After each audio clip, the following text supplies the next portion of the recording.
Je vais vous montrer aujourd'hui comment j'ai réalisé l'aquarelle de la nébuleuse du crabe que vous voyez dans le coin en haut à gauche. Je vous mets la peinture terminée pour que vous puissiez vous y référer tout au long de la démonstration. Vous voyez que je commence par mélanger un bleu qui est un bleu très particulier puisque ce n'est pas en fait du bleu, c'est du cyan, le cyan primaire. Et vous savez peut-être que c'est une couleur très difficile à obtenir puisque vu que c'est une couleur primaire, on ne peut pas l'obtenir en mélangeant d'autres couleurs. Et donc à moins d'avoir une couleur de base très très proche du cyan, c'est impossible de l'obtenir. Alors là je me débrouille avec du bleu de phthalo et un vert anglais très très vif. Et puis en ajoutant beaucoup d'eau, ça permet d'avoir un espèce de bleu ciel slash cyan très clair, qui est assez satisfaisant par rapport à la référence que j'ai. J'obtiens donc ce beau bleu au cœur de la nébuleuse et je le dépose en travaillant dans l'humide et j'enchaîne tout de suite sans que ça sèche avec les bords dans des tons orange, marron. Travailler dans l'humide permet d'obtenir une transition douce entre le bord et l'intérieur. Et donc ça va me fournir une bonne base pour la suite. La stratégie de cette aquarelle est la suivante. Je commence d'abord par poser les valeurs les plus claires, donc l'intérieur de la nébuleuse, et ensuite je construis les valeurs intermédiaires, le tour, euh, et ensuite je terminerai par les valeurs plus foncées avec le ciel très opaque qui finira par définir les contours extérieurs de la nébuleuse. L'idée c'est de travailler dans l'humide. C'est ce que je fais ici avec le spray par exemple. J'essaye de créer un peu de relief, donner de la texture, commencer à reproduire aussi les filaments qu'on voit. Alors cette nébuleuse, c'est ce qu'on appelle un rémanent de supernova. C'est une supernova qui a explosé en 1054. Une étoile qui est arrivée en fin de vie et qui a explosé. L'onde de choc de cette explosion, c'est cette structure. C'est la coquille rouge-marron qui s'étend à une vitesse de 1500 km par seconde environ. Et tout ça se passe à 2 kg/s de la Terre. Ça donne donc une structure astrophysique magnifique qu'on peut observer dans toutes les longueurs d'onde. Et ici, je reproduis l'image qu'on a dans les longueurs d'onde optiques.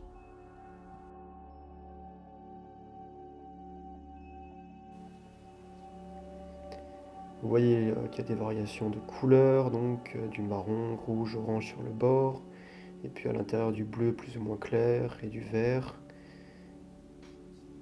Donc le jeu, c'est de travailler avec ces couleurs, de les fondre, de manière à obtenir un ensemble assez diffus. Je vais toujours revenir, comme vous voyez ici, pour recréer les filaments. Alors c'est plus pour me guider qu'autre chose, puisque je sais très bien qu'à la fin, je vais de toute façon revenir avec de l'encre blanche, pour vraiment appuyer sur ces filaments. Et ces filaments sont en fait dus à une instabilité qu'on appelle l'instabilité de Rayleigh-Taylor. C'est parce qu'on a un milieu de faible densité qui s'étend dans un milieu de densité plus forte. Alors maintenant j'ai une base assez claire, alors je vais pouvoir travailler dessus en ajoutant de la couleur petit à petit. Par exemple le vert bouteille ici en bas à gauche. Globalement ça consiste à poser des patchs de couleurs en essayant autant que faire se peut de garder les structures filamentaires. Je commence par poser les patchs avec un pinceau assez large.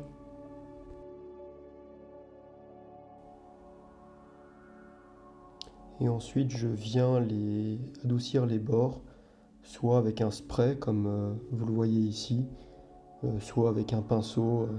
Avec un pinceau on est plus précis et j'utiliserai ça plutôt vers la fin. La vidéo est pas mal accélérée, en tout sans compter le premier test que j'ai fait. Ça a dû me prendre 2 à 3 heures sur 2 jours. C'est assez intense cette première étape puisqu'on travaille dans l'humide. On ne peut pas attendre que ça sèche, il faut que tout soit bien fondu, diffusé. Donc ça doit se faire dans l'humide. Il faut aller vite.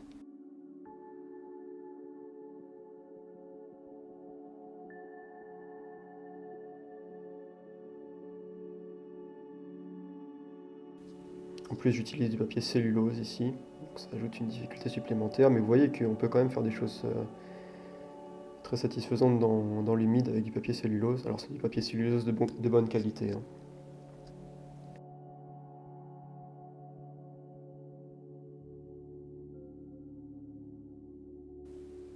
Donc je fonce au fur et à mesure, que ce soit à l'intérieur ou sur les bords.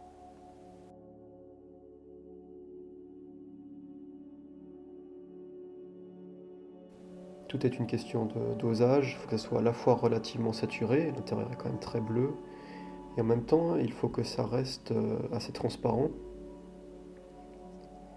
pour que ça contraste avec le ciel nocturne comme vous le voyez sur l'image en haut à gauche, un ciel très opaque avec un or très puissant. Cette nébuleuse elle fait comme un trou si vous voulez, une fenêtre dans le ciel. Donc bien sûr cet effet de transparence et de contraste se produit par le contraste de couleurs, de valeurs, et puis par l'effet de transparence.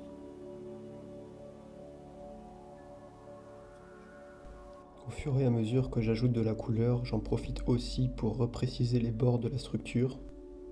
Même si ça reste une peinture assez abstraite, j'essaie de rester fidèle à l'image de référence, donc l'image optique de la nébuleuse.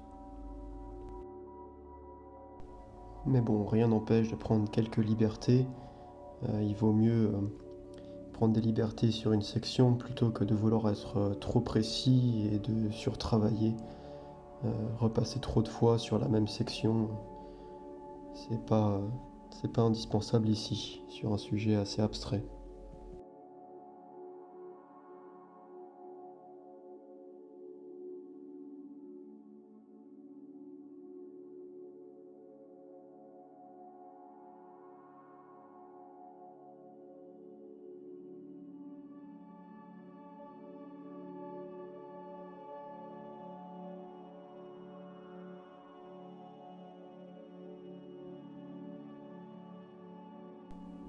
Ici, j'assèche la couche précédente avant d'ajouter une couche supplémentaire.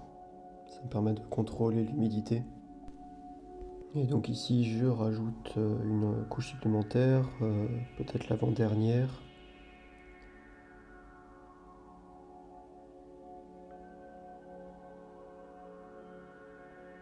Et cette fois, je ne vais pas diffuser les bords avec le spray, mais je vais être beaucoup plus précis en faisant ça avec un pinceau, créer des bords perdus avec un pinceau, puisque le but ce n'est pas de créer une tache bleue, le but c'est de créer une tache bleue avec des nuances de couleurs, des variations de teintes, etc.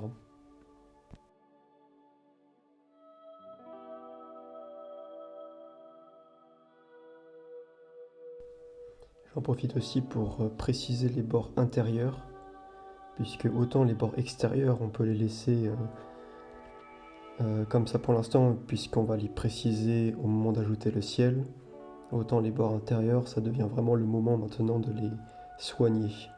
Donc c'est ce que je fais en bas, par exemple, à ce moment-là.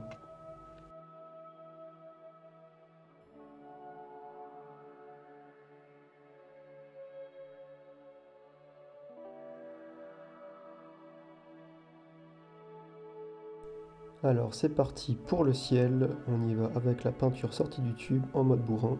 J'utilise du noir d'ivoire que je casse avec du bleu outremer parce que sinon le noir d'ivoire est assez triste.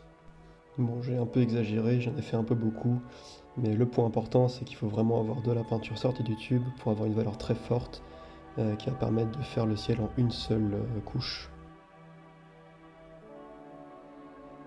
Alors on y va, alors on fait pas n'importe quoi, avec de la peinture comme ça on teste d'abord, et c'était trop terne donc j'ai rajouté du bleu de phthalo.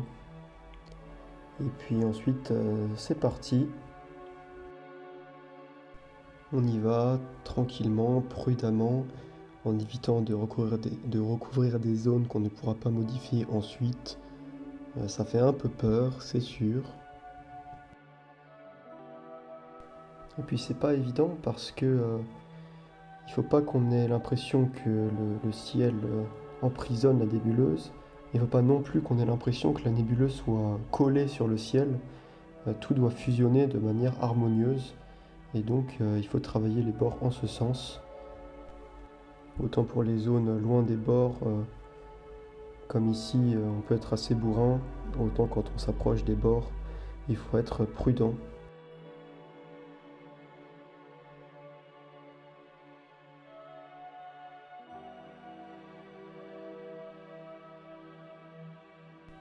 Ici j'utilise cette technique un peu particulière qui est de poser le pinceau, d'appuyer et de le tourner en direction de la valeur plus foncée. Ça permet de créer des espèces de fumerolles un peu diffuses comme ça qui rendent très bien je trouve. Vous pouvez voir ce que ça donne au final en haut de l'image de référence.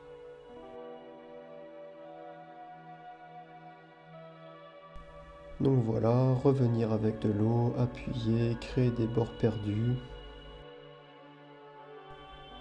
J'évite d'avoir une transition trop franche et en même temps c'est inévitable puisqu'on a un ciel très foncé et un bord relativement clair. Il faut donc trouver un équilibre un peu paradoxal entre avoir un contraste très fort et en même temps des bords qui ne doivent pas être bien définis.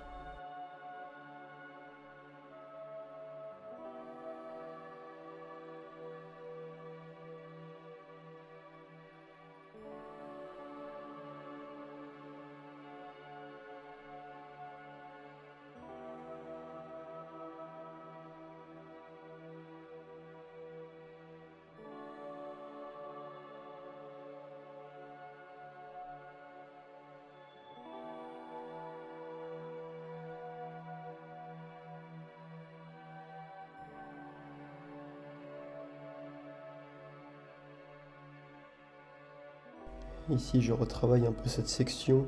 Les fumerolles que j'avais faites auparavant me semblaient un peu trop marquées. Tant que c'est humide, il n'y a rien de grave, même avec une valeur très foncée, on peut encore enlever la couleur.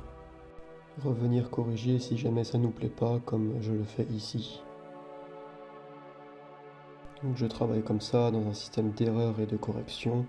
On n'est pas obligé d'y arriver du premier coup, tant que ça reste humide, on est bon.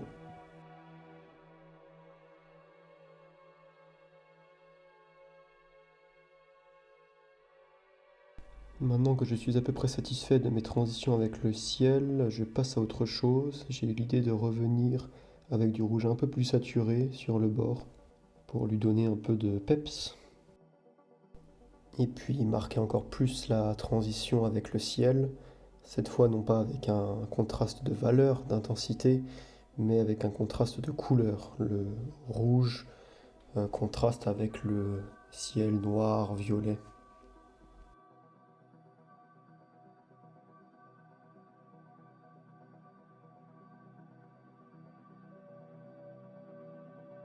Après le danger, ça devient de surtravailler, il faut rester lucide et essayer de garder une aquarelle assez fraîche. Après là, je fatigue pas mal, ça doit faire 1 heure et demie que je travaille sans pause dans l'humide. C'est assez éprouvant, j'aurais peut-être pu faire une pause avant le ciel, mais je crois que j'ai enchaîné trop enthousiaste. Et une fois qu'on est lancé dans le ciel, il n'y a plus le choix, hein. Il faut y aller. Tant que c'est humide, on peut corriger, mais dès que ça sèche, il n'y a plus rien à faire et on ne pourra plus corriger une valeur aussi foncée. Donc on ne peut faire une pause que lorsqu'on est vraiment sûr que le ciel nous convient et va fonctionner dans la peinture une fois qu'il sera sec.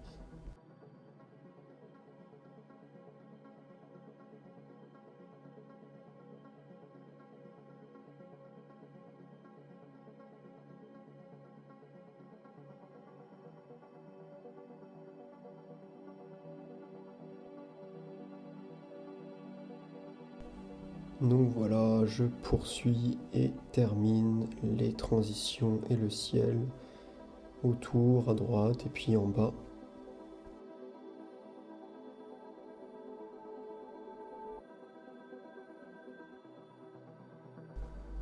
Alors après une bonne nuit de sommeil, j'ai décidé d'essayer d'ajouter le pulsar, puisque après l'explosion de l'étoile, ce qui est resté de l'étoile est devenu un pulsar, une étoile à neutrons fortement magnétisée qui tourne très vite sur elle-même. Et donc j'ai voulu tester, voir si je pouvais rajouter cette structure à l'intérieur de la nébuleuse qu'on voit sur les observations en rayon X.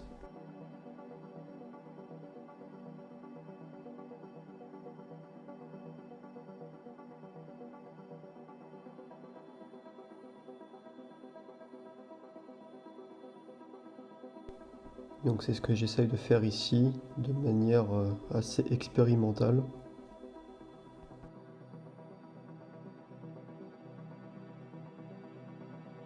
Mais finalement, ça ne va pas bien rendre, et donc je vais l'enlever. Mais j'ai gardé la séquence pour vous montrer qu'on peut tenter des choses, et qu'il ne faut pas avoir peur de gâcher 2 ou 3 heures de travail qu'on a pu faire la veille.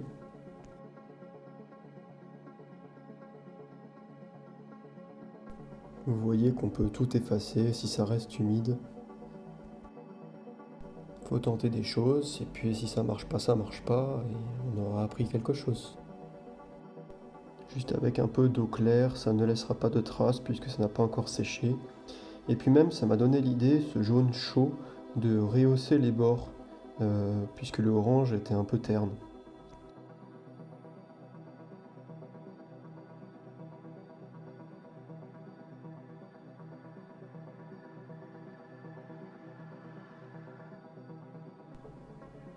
Je rajoute ensuite la dernière couche de saturation à l'intérieur.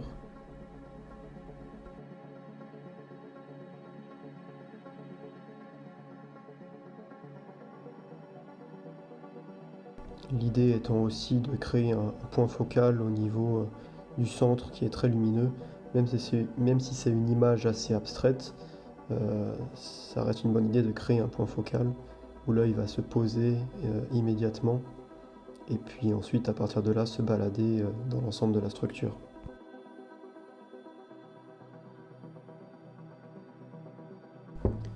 Vous voyez sur le résultat final, sur l'image en haut à gauche, que j'ai pas mal retravaillé à la fin avec de l'encre blanche. Malheureusement, j'ai pas pu filmer cette partie qui était quand même intéressante, donc ça sera pour une prochaine fois. Mais vous voyez que le but c'est de créer un point focal au centre et ensuite à partir des filaments guider le regard vers l'extérieur. Mais voilà, j'ai oublié de filmer. Quelques petites corrections, on s'approche de la fin. Je vais rajouter encore un peu de contraste. C'est toujours sécurisant de travailler comme ça par couche, progressivement. Et redonner voilà, du contraste vers l'extérieur et donc par contraste plus de lumière au centre. Et ensuite on a le travail à l'encre blanche que j'ai oublié de filmer, mais j'ai quand même pensé à filmer au moment de faire les étoiles en splatters. Donc pour les splatters j'utilise un pinceau assez élastique, un pinceau synthétique, et je commence à faire une première couche avec de la peinture assez peu aqueuse, ce qui permet de créer des petits points. Et ensuite, je passe une deuxième, voire une troisième couche en ajoutant progressivement de l'eau, ce qui permet d'avoir des points plus gros. Et ensuite, à la main, je viens repréciser certaines étoiles, créer des constellations et des effets de scintillation. Pour les effets de scintillation, j'utilise une plume de calligraphie pour être très précis. Juste pour tirer comme ça 4 traits à partir d'un point posé à l'encre initialement. Ça ne marche pas à tous les coups, comme vous le voyez ici. Euh, j'ai pas été assez précis, mais bon, c'est pas bien grave, on peut très facilement corriger puisque le ciel est très foncé. Il suffit de repasser une petite couche de noir et ni vu ni connu.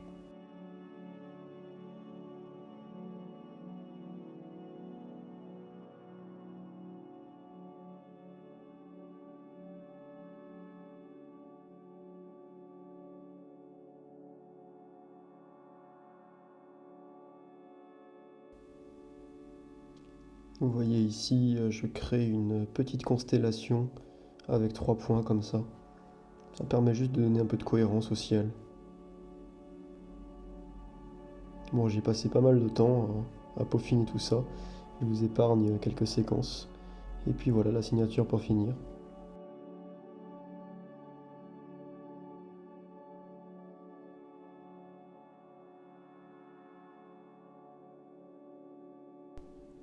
Et voilà le résultat. J'en suis vraiment content, surtout pour du papier cellulose.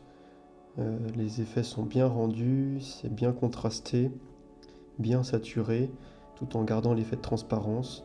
Alors c'est un peu surtravaillé comme d'habitude, c'est mon défaut. Il faut que je combatte ça, mais dans l'ensemble, j'en suis content.